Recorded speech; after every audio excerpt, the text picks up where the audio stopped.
اعوذ باللہ من الشیطان الرجیم بسم اللہ الرحمن الرحیم الف لام میم۔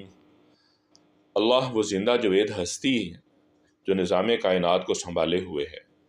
حقیقت میں اس کے سوا کوئی خدا نہیں ہے۔ اس نے تم پر یہ کتاب نازل کی جو حق لے کر آئی ہے اور ان کتابوں کی تصدیق کر رہی ہے جو پہلے سے آئی ہوئی تھی۔ اس سے پہلے وہ انسانوں کی ہدایت کے لیے تورات اور انجیل نازل کر چکا ہے، اور اس نے وہ کسوٹی اتاری ہے جو حق اور باطل کا فرق دکھانے والی ہے۔ اب جو لوگ اللہ کے فرامین کو قبول کرنے سے انکار کریں ان کو یقیناً سخت سزا ملے گی۔ اللہ کریم بے پناہ طاقت کا مالک ہے اور برائی کا بدلہ دینے والا ہے۔ زمین اور آسمان کی کوئی چیز اللہ کریم سے پوشیدہ نہیں ہے۔ وہی تو ہے جو تمہاری ماؤں کے پیٹ میں تمہاری صورتیں جیسی چاہتا ہے بناتا ہے۔ اس زبردست حکمت والے کے سوا کوئی اور خدا نہیں ہے۔ وہی خدا ہے جس نے یہ کتاب تم پر نازل کی ہے۔ اس کتاب میں دو طرح کی آیات ہیں، ایک محکمات جو کتاب کی اصل بنیاد ہیں، اور دوسری متشابہات۔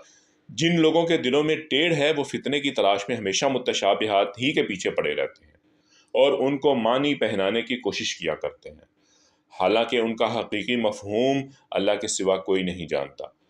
باخلاف اس کے جو لوگ علم میں پختہ کار ہیں وہ کہتے ہیں کہ ہمارا ان پر ایمان ہے، یہ سب ہمارے رب ہی کی طرف سے ہے، اور سچ یہ ہے کہ کسی چیز سے صحیح سبق صرف دانش مند لوگ ہی حاصل کرتے ہیں۔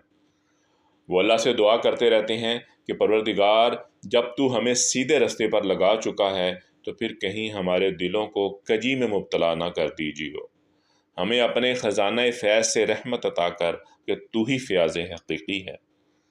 پروردگار تو یقیناً سب لوگوں کو ایک روز جمع کرنے والا ہے جس کے آنے میں کوئی شبہ نہیں، تو ہرگز اپنے وعدے سے ٹلنے والا نہیں ہے۔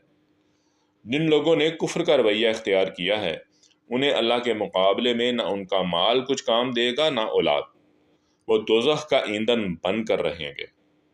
ان کا انجام ویسا ہی ہوگا جیسا فرعون کے ساتھیوں اور ان سے پہلے کے نافرمانوں کا ہو چکا ہے کہ انہوں نے آیات الہی کو جھٹلایا۔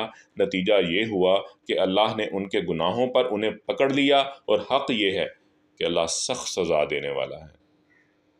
بس اے محمد صلی اللہ علیہ وسلم، جن لوگوں نے تمہاری دعوت کو قبول کرنے سے انکار کر دیا ہے ان سے کہہ دو کہ قریب ہے وہ وقت جب تم مغلوب ہو جاؤ گے اور جہنم کی طرف ہانکے جاؤ گے، اور جہنم بڑا ہی برا ٹھکانہ ہے۔ صدق اللہ العظیم۔